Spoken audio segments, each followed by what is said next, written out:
Assalamualaikum warahmatullahi wabarakatuh. Perkenalkan, kami mahasiswi Universitas Jambi Fakultas Keguruan dan Ilmu Pendidikan Prodi Pendidikan Fisika Angkatan 2017. Rani Ramadan, Lia Kartina, Nanya Aprilia, Yunita Siregar, Hilma Fadila.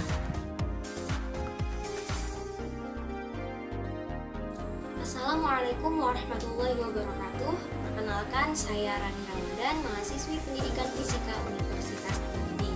Nah, di sini kami akan memaparkan penjelasan mengenai usaha yang kami buat. Jadi, usaha ini merupakan olahan dari daging ayam.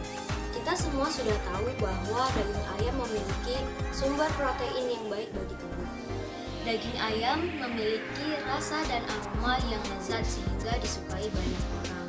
Daging ayam termasuk ke dalam golongan daging putih. Daging ayam termasuk ke dalam golongan daging putih yang memiliki nutrisi seperti karbohidrat, protein, vitamin A, vitamin B6, vitamin B12, vitamin D, zat besi, dan juga masih banyak nutrisi lainnya. Seperti yang kita ketahui, di negara berkembang, kasus gizi buruk masih dapat terjadi, umumnya terjadi pada anak-anak dan juga remaja. Karena itulah kami membuat produk ini sebagai pilihan pangan, yang mana tidak hanya mengenyangkan tetapi juga menyehatkan. Produk ini dinamakan bakso laris, karena sangat mudah diingat namanya oleh masyarakat. Selain itu, nama ini digunakan dan diharapkan dapat menjadi doa untuk usaha ini kelak.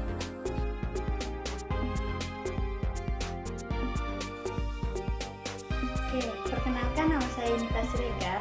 Di sini saya akan menjelaskan tentang 4 aspek pemasaran. Nah, yang pertama itu segmen pasar.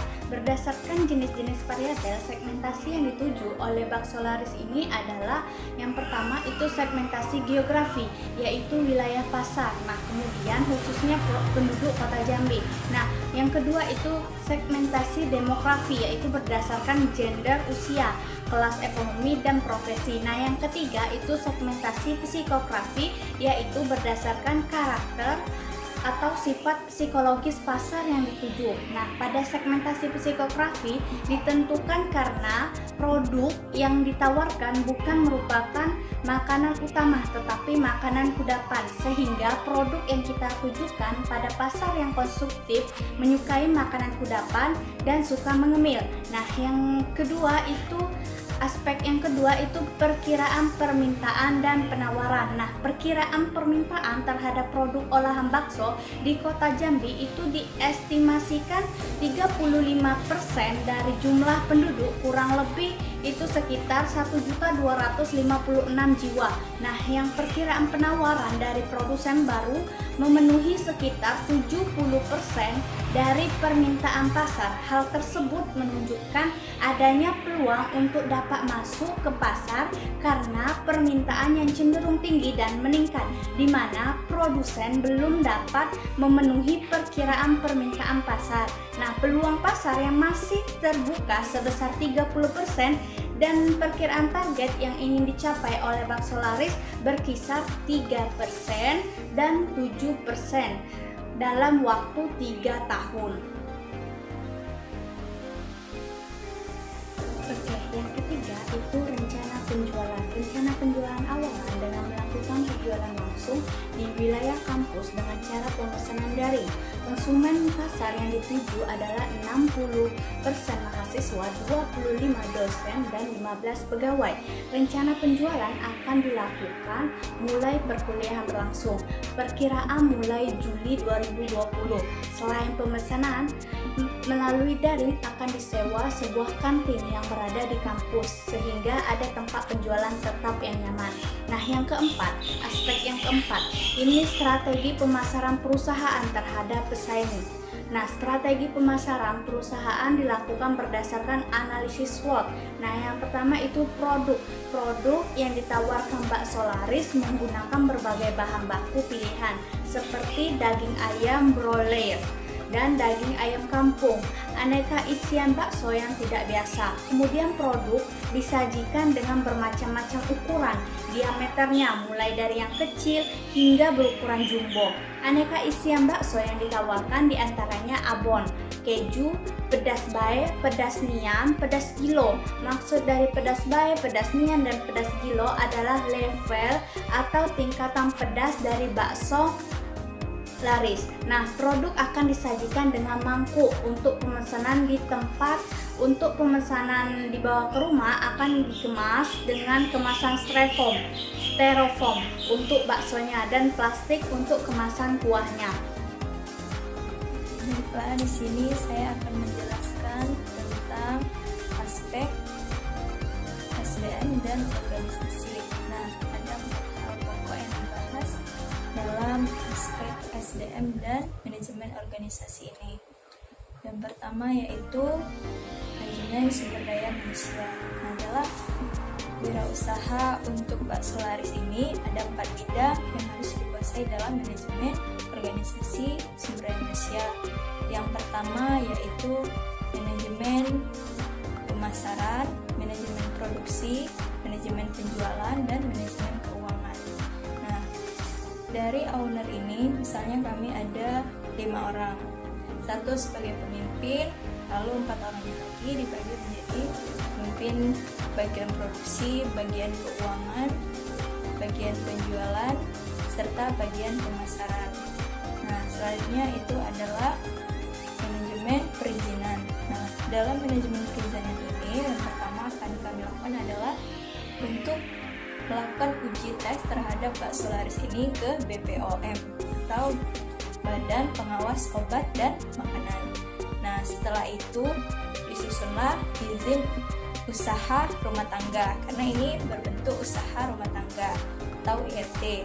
Nah, setelah menyusun izin IRT, akan dilakukan penyusunan izin tempat usaha. Nah, di sini karena kami ingin mengambil tempat usaha di kantin kampus, tentu kami akan melakukan perizinan di kantin kampus Universitas Jambi. Yang selanjutnya adalah kegiatan praoperasional atau sebelum penjualan berlangsung. Nah, di sini kami membutuhkan waktu sekitar 12 minggu atau kira-kira 3 bulan dalam mempersiapkan mulai dari mematangkan konsep hingga proses persiapan untuk penjualan pertama kali. Dan yang terakhir itu ada inventaris kantor. Nah, karena bersifat bakso yang milenial, jadi proses kegiatan pemasaran pun akan berbau teknologi. Maka dibutuhkan seperti komputer, printer, dan mesin untuk pengembalian seperti mesin kasir. Nah, itulah penjelasan tentang aspek organisasi dan sumber daya manusia untuk wirausaha atau bisnis plan kami tentang bakso laris.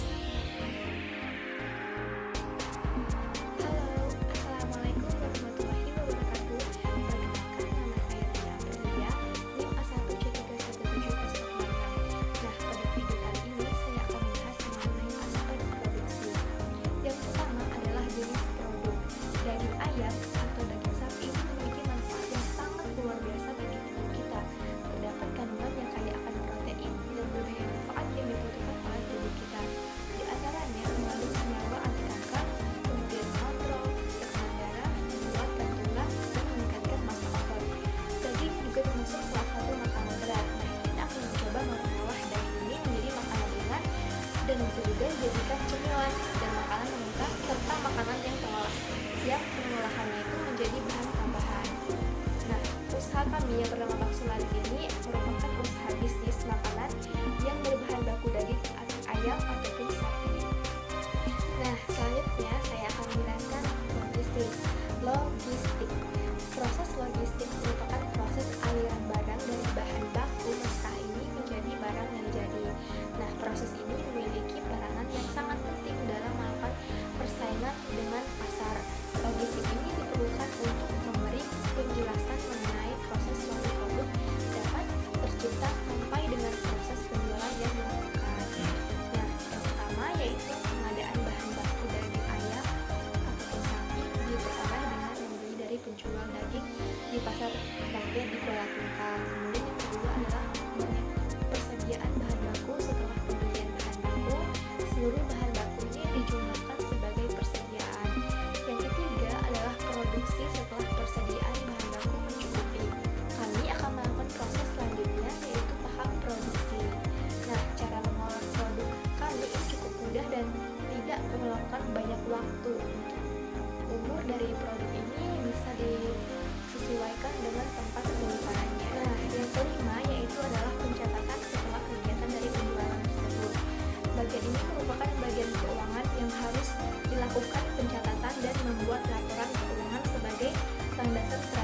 berjualan di rekrut perusahaan. Seperti itu teman-teman.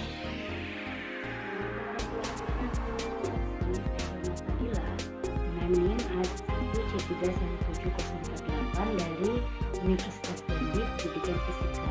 Nah, ini saya akan menerangkan tentang finansial pada planning business plan. Langsung saja. Oke. Financial plan atau perencanaan keuangan adalah kegiatan individu atau kelompok dalam mengatur keuangan dengan baik dan benar. Financial plan merupakan bagian yang menentukan bisnis perusahaan layak atau tidak. Financial plan dapat membantu perusahaan dalam menganalisis pendanaan dalam investasi, menggambarkan jangka panjang suatu keputusan, dan mengatur pendapatan masa depan serta memilih alternatif-alternatif yang akan digunakan perusahaan guna keperluan finansial. Nah, untuk pemasaran produk kami, yaitu kami membuat bakso laris, di mana kami terinspirasi dari bakso viral yang sempat viral di Jambi pada tahun 2018 bulan Juli. Nah, untuk pemasarannya sendiri sampai saat ini pada masa pandemi itu penjualan dilakukan secara takeaway atau delivery. Kami tidak mungkin membuka toko atau membuat sebuah ruko lalu berjualan di sana karena ada pandemi global. Jadi kami melakukannya secara takeaway atau delivery. Nah, produk ini dijual dengan harga 13.000 per porsi untuk bakso daging ayam dan 15.000 per porsi untuk bakso keju. Nah, pengemasan produk masih menggunakan plastik. Ya, masih menggunakan plastik. Nah, setiap pemesanan plastik, bakso dan kuahnya kaldu akan dipisah pengemasannya. Jadi kalau misalnya ada pesanan, ada yang memesan, nah bakso dan kuah itu dipisah supaya lebih tahan lama.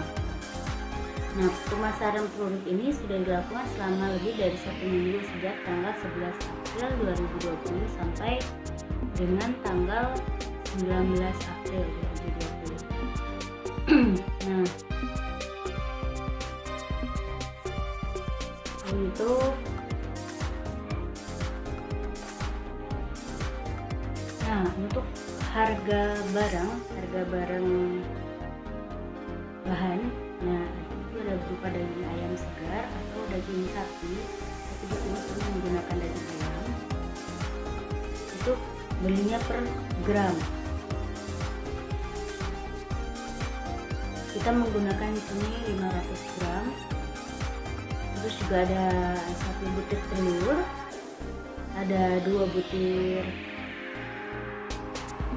putih telur saja, terus ada tepung kanji 200 gram, air es 200 ml, dan air untuk merebus baksonya 3 liter. Untuk bahan-bahan pada kuah itu ada bawang putih 10 siung, bawang merah 5 siung, lada 3/4 sendok, kaldu ayam 1 sendok, dan juga garam dan gula masing-masing 3/4 dan 1/2. Untuk bumbu kuah kaldu itu ada bawang putih 6 siung, bawang merah 2 siung, lada setengah, daun bawang, batang seledri, kaldu ayam, garam, dan tulang ayam secukupnya. Di sini kami membuat berbagai macam saus, ada barbecue berupa saus tomat 3 sendok, saus tiram 2 sendok, kecap manis 3 sendok, garam cair 2 sendok, bubuk cabai, air perasan lemon, dan garam serta gula masing 1 sendok.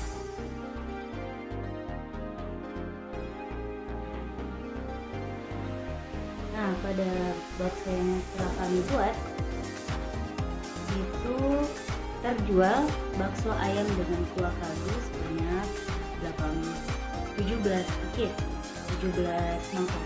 Kalau misalnya bakso mercon dengan kuah kaldu sebanyak 4 bungkus, bakso keju sebanyak satu bungkus dan kami tidak terjual bakso daging.